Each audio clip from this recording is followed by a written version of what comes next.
Specific गृह मंत्रालय कह रहा है, न सिर्फ आज गृह मंत्री ने कहा बल्कि कोर्ट में भी, सुप्रीम कोर्ट में कहा गया कि विजिलेंस के अधिकारियों को आप लोग धमकाते थे। इस पर पहले भी मैंने जवाब आपसे मांगा था, लेकिन आप कहते हैं कि ये फिजूल का आरोप है। उनका कहना है कि शराब घोटाला और मुख्यमंत्री के घर के नवनिर्मित जो पैसा खर्च हुआ है, दोनों के आप लोग पेपर्स छिपाना चाहते हैं सत्य को, इसीलिए आपको ट्रांसफर पोस्टिंग का अधिकार चाहिए। ये उनका सबसे बड़ा। और दूसरा जो उन्होंने कहा है कि बिल पास हो गया तो आप इंडिया में कांग्रेस के साथ, अन्य गठबंधन के साथियों के साथ नहीं रहेंगे। दोनों पर आपका जवाब। ठीक है, तो मैंने प्रभु श्री राम के मंदिर में चंदा चोरी का प्रमाण दिया था, तो उत्तर प्रदेश की सरकार को बर्खास्त कर दीजिए। उस पर आज तक कोई कार्रवाई नहीं की इन्होंने।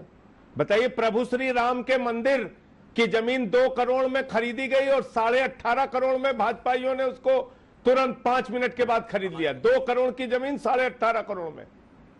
तो उत्तर प्रदेश की सरकार को बर्खास्त कीजिए। मध्य प्रदेश में व्यापम घोटाला हुआ जिसमें कई लोगों की जान चली गई, मध्य प्रदेश की सरकार को बर्खास्त कर दीजिए। आसाम में वाटर घोटाला हुआ जिसका खुद आरोप भारतीय जनता पार्टी ने हेमंत विश्व शर्मा के ऊपर लगाया था, हेमंत विश्व शर्मा की सरकार को बर्खास्त कर दीजिए। माइनिंग घोटाले का आरोप येदियुरप्पा पे लगा, उनको बर्खास्त कर दिया, तो उनको तो आपने मुख्यमंत्री बनाया। मुझे वो कानून की धारा आप, गृह मंत्री अमित शाह, सुधांशु त्रिवेदी जी बता दें जिसमें किसी भी सरकार पर अगर भ्रष्टाचार का आरोप लगता है, न सिद्ध हो, न कुछ उसका प्रमाण हो, न कोई संज्ञान हो, खाली आरोप लगता है, तो उसके आधार पर उस सरकार की सारी शक्तियां लेके उसको बर्खास्त कर देना चाहिए। सुधांशु जी पूरा कर ले, उससे सर्विसेज छीन लेना चाहिए। बताइए आप। ठीक है, एक बात। दूसरी बात, दिन रात इनको शराब शराब शराब। अरे भैया, 27 साल से जहां पर आपका शासन है, गुजरात मॉडल, जिस गुजरात में घोषित रूप से शराब बंदी है, उस गांधी जी के गुजरात में हजारों करोड़ रुपए की शराब भाजपाई गली गली मोहल्ले मोहल्ले पैकेट लेके पिलाते हैं गांव-गांव में, और 10,000 करोड़ रुपए का घोटाला करते हैं साल भर में। 10,000 करोड़। जिस राज्य में शराब बंदी है, अलीगढ़ चले जाइए, 110 लोग नकली शराब पी के, जहरीली शराब पी के मर गए। मेरठ में, बागपत में जहरीली शराब पी के लोग मर गए। उत्तर प्रदेश ही बगल में है। तो शराब गोवा में, कर्नाटका में जब आपकी सरकार थी, बगल में हरियाणा है, कितने ठेके खोले हैं, कितनी कमाई आप शराब से करते हैं, उसका आंकड़ा निकालिए और फिर उसके बाद शर्मिंदा होके चुप हो जाया कीजिए। ऐसी बातें आप लोग करते हैं जिसमें खुद उलझ जाते हैं। अच्छा, विपक्षी गठबंधन शराब की कमाई उत्तर प्रदेश सरकार का राजस्व कितना है, मध्य प्रदेश का कितना है, कर्नाटक का कितना है, हरियाणा का कितना है? वो कह रहे हैं बिल पास होने के बाद आप लोग करिए। मैं तो कह रहा हूं, इन्होंने रिव्यू पिटीशन दाखिल किया। संजय जी, अंजना जी, रिव्यू पिटीशन दाखिल किया। जी क्या कह रही हैं? वो कह रहे हैं कि इंडिया में आप लोग जो विपक्षी गठबंधन है, क्या कह रही हैं? वो कह रहे हैं कि विपक्षी गठबंधन में बिल होने के पास आप लोग नहीं रहेंगे, कांग्रेस को छोड़ देंगे। इनका गठबंधन बना कब? 38 दलों वाला। आपको पता है ना, जिस दिन बेंगलोर में मीटिंग हो रही थी, ये लोग फोन कर रहे थे, कोई दल है? बोले हाँ ये है, बोले वो है, बोले हाँ वो है, बोले 38 लोगों को बुला लो। कैसे कैसे दलों को बुलाया, हम तुम कहां कैसे क्यों, लेकिन वेकिन मेकिन कामा फुल स्टॉप, बोले आओ सब लोग आओ। वो सब कह रहे भैया हम दल नहीं है। बोले नहीं, कमल के दलदल में आओ, कमल के दलदल में आओ, दलदल में आओ। 38 दलों की एनडीए की मीटिंग की। आप रहेंगे जो बेचारे दल ही नहीं है। आप रहेंगे कि नहीं? 26 दल ऐसे हैं जिसके एक भी सांसद नहीं है, 7 दल ऐसे हैं जिसके एक सांसद है। इंडिया का तो फोबिया हो गया इनको। इंडिया से डर लग रहा है। इंडिया से हर आदमी डरता है। इंडिया से डरना भी चाहिए।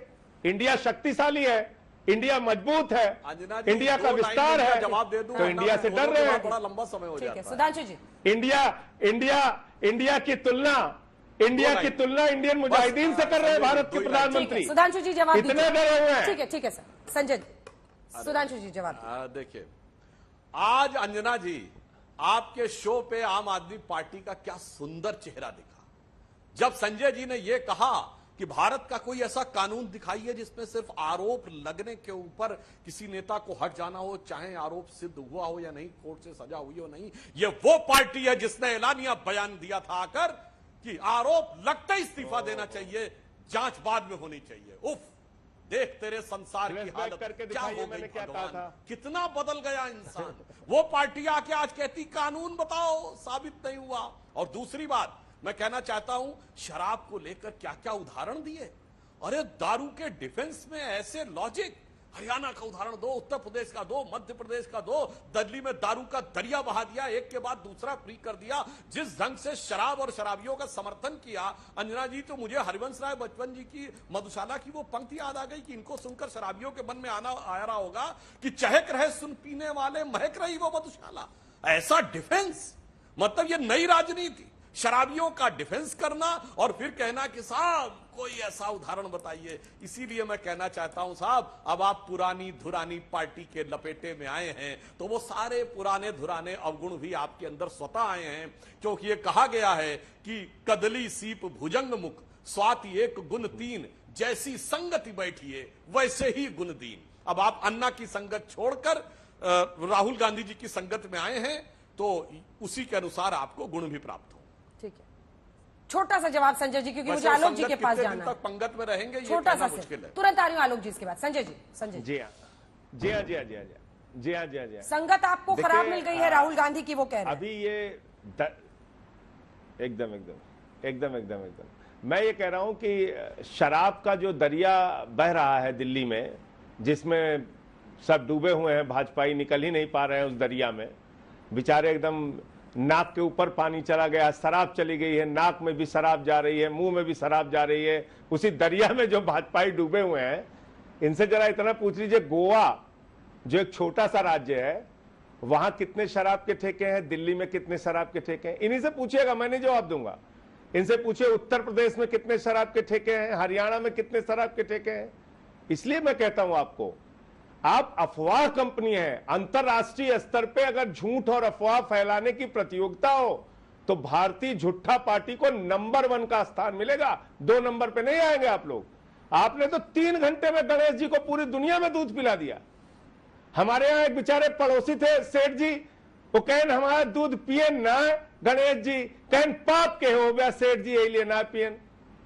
तो ये लोग तो ऐसे झूठ ऐसे प्रचारित करते हैं, ऐसे आतंकित करते हैं लोगों को। शराब का दरिया बह रहा है दिल्ली में, न स्कूल बना है, न अस्पताल बना है, न महिलाओं की बस की यात्रा फ्री हुई है।